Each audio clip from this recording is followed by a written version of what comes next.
Welcome, Collective. This is Regina from Pacific Tarot, and I'm getting ready to do a general reading for anyone who is present with me in the space, and I appreciate your presence. I have pulled a couple of oracle cards, and I'm going to start with those. From the Energy Archaeology deck, I have pulled the Wisdom card, and I'm going to read a little bit from the Wisdom. When this card is in balance, its keywords are inner knowing and confident. And from the Wisdom, it reads, the wise counsel you offer is unique. The opinions, guidance, responses, or initiations that only you can put forward, but it's not infallible, nor is it concerned with being right or wrong. It's simply the sum of your experience, knowledge, and wisdom, here to move you through the world. As it does, it also moves those around you. Wisdom cannot be proven, but it is felt. I love this, particularly for those that are resonating with the lived experience and the gifts that you've gained from those. There is a natural desire and attraction that you exude to others around what you have experienced, your history, in the context of our social histories. So it is likely that you've had experiences that others around you have not.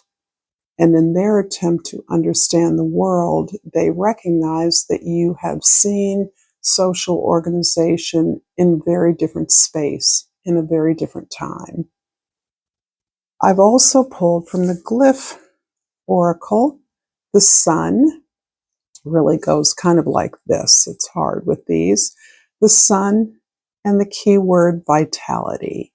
And the number 38 may be useful to some of you, important. 3 and 8 add up to 11, which is, in some decks, it is the Justice card.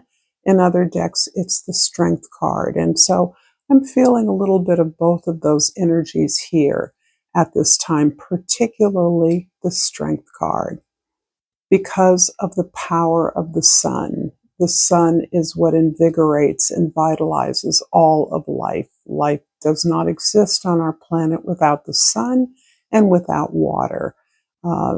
This is about your own vitality as an individual, your own unique inner dream, your inner essence, your joy, your pleasure. And this sun within you resonates to the abundance of the world. And within that context, you are able to feel uplifted and inspired and do that for others. So there's a spark of divinity that informs the efforts that you do in collective unison with others. I'm going to read the present, the past, and the future. I'll clarify them, and I'll finish up with an oracle card. And for the present moment, the Seven of Cups is describing this wonderful, wonderfully pregnant moment, this fertile opportunity that we're all partaking of. It isn't that the world is full of candy and miracles. No, it is the option of a variety of choices, actions, and beliefs, words and deeds that we can choose and activate. We can start in this moment. It can be overwhelming because so many options are available. However, for those of you that are in touch with your own intuitive wisdom, your own emotional experience, and the maturation of that, you recognize that through the various options, particularly the material benefits and rewards that appear to be on offer to you, there is a path of gold that is marked with your name on it, with your identity wrapped around it, with your mission embedded within it. And it is that goal that is the real motivation and inspiration you seek. That is the real summary of your creative and imaginative life, your understanding of vision. And right now, the choosing of this goal is the magic. This is your understanding what truly moves you, what truly inspires you, and where your true destiny is pulling you. So, despite the confusion and the many options and the opportunities to consume more and more, and particularly the more that is decidedly on the light side, not substantial, not nourishing, many of you are seeing through that and understanding that many of those perks will be benefits of the path you choose, the direction you move in. In the past, the Five of Cups and the World card. Yes, in many ways you have in the past really wavered between ways in which you have given yourself, given away your talent, your love, your passion, and been disappointed, experienced failure. So this can have to do with relationships, definitely, but relationships to your passion, opportunities, projects, efforts you've made that did not turn out as you expected them to. And you undoubtedly had high hopes. But what you have done is identified a pattern that you are now closing out. This pattern has required that you take responsibility for these failures and disappointments. And as a result of that, you have come to recognize the gifts that have created you, the deeper connection you have with your dreams, with your potential. This is a sort of blossoming of your full powers in a way that inspires you to not give up. So this indicates to me a closing out of that path of playing the savior, the rescuer, or waiting for somebody to provide that for you, when indeed you understand that only you can move towards those things that you deeply desire. And in the future, we have the Hanged Man. The Hanged One is coming through right now as your willingness to listen, to open up to the new perspectives, ideas, information, emotional experiences of others. There's a way that you have recognized that your opportunities lie not solely in your own experience, but in the experience that, as part of a collective, resides with others. And your willingness to understand that it's not about agreement, it's about understanding, it's about compassion, it's about gaining a greater perspective that allows you to see opportunities where you were unable to see them in the past. If this reading is resonating for you, collective, please like this video, share this with others, and subscribe to my channel, Pacific Tarot. I appreciate you being here and really do feel your support. Feel your support through your presence in whatever way you do support my efforts. So I'm clarifying the Seven of Cups in the present with the 10 of Swords and the 10 of Cups. I'm going to continue through with the past. I'm clarifying the Five of Cups and the World with the Five of Cups and the Strength card and the Hangman in the future with the Knight of Swords and the Knight of Cups. So, okay.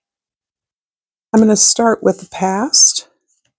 So again, we're reiterating what feels like a lot of heaviness, a lot of sadness through deeply understanding your responsibility to those things in the past that did not work out in the ways that you had hoped. and conformed instead to a pattern that you were fearful of.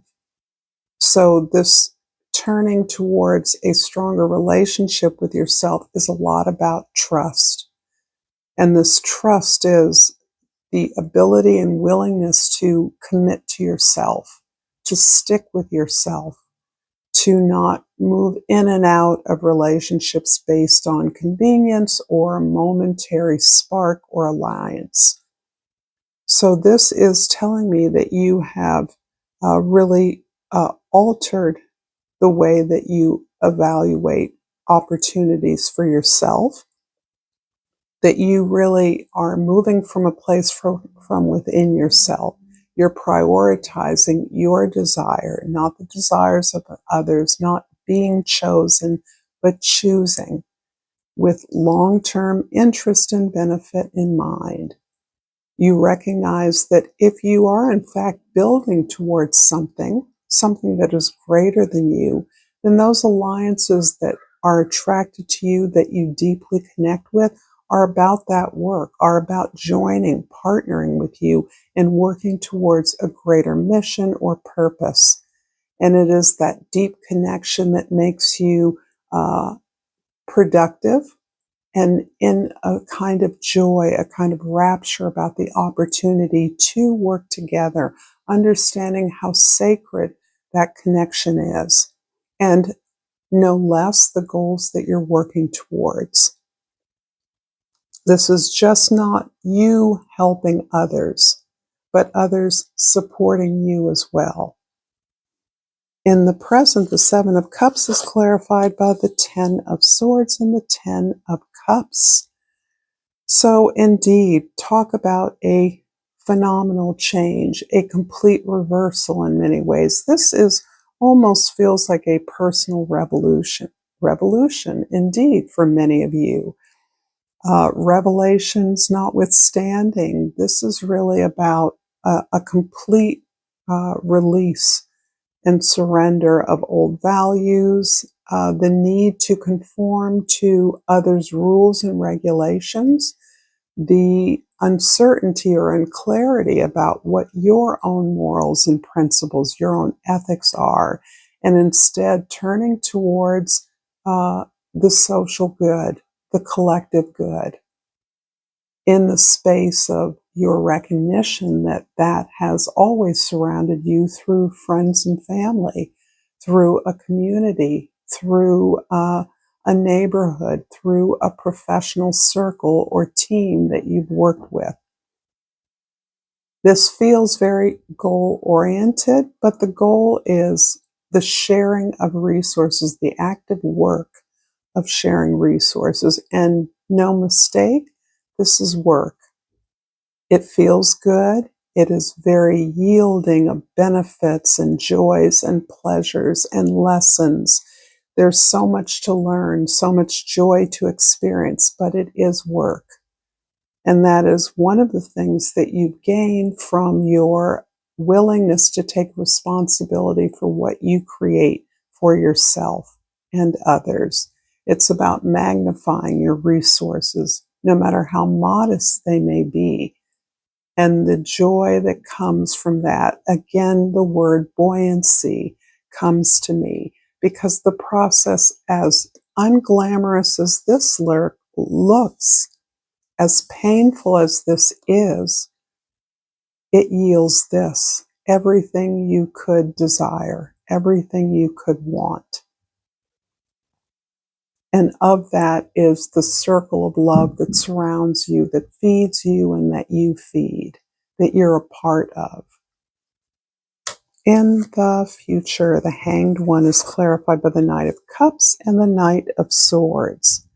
So I feel like this is really about, again, the opening up of ideas. It's really building on the idea of the Hanged Man, opening yourself up to new ideas, new perspectives, new connections, new inspirations, new truths. And those truths often reside in others. Others you come in contact, others you work with, others that you want to work with. and how you are able to work together through your imagination, through an opening up of your experience, through a redefining what joy is. This is very much about dismantling the kinds of emotional energy that we experience as a part of a controlling economic or political system. So, joy, benefits, uh, wealth, abundance comes through our ability to open up to new ideas, to be a creative and imagination, not to consume more things, but to understand better our experiences and the experiences of others, and together to create new ways of thinking, of being, of speaking new languages to communicate the opportunities that we are actually creating, co-creating. I'm going to finish this up with a flower oracle, hoping this has been useful to you. Well, clearly, 2 fell out, and I'm going to take 2, the zinnia and the Lenten rose. And the zinnia reads, absence. What is not here is key. And I do think that really speaks to this personal revolution that you're experiencing. What is going away and what you are experiencing being drawn towards you. The better, fuller understanding, support, and love of where you're at now, being the release of someone else's idea of what that should be. And the Lenten rose reads protection. Conserve what you have and save a little. Thank you so much for this reading. Until next time, namaste.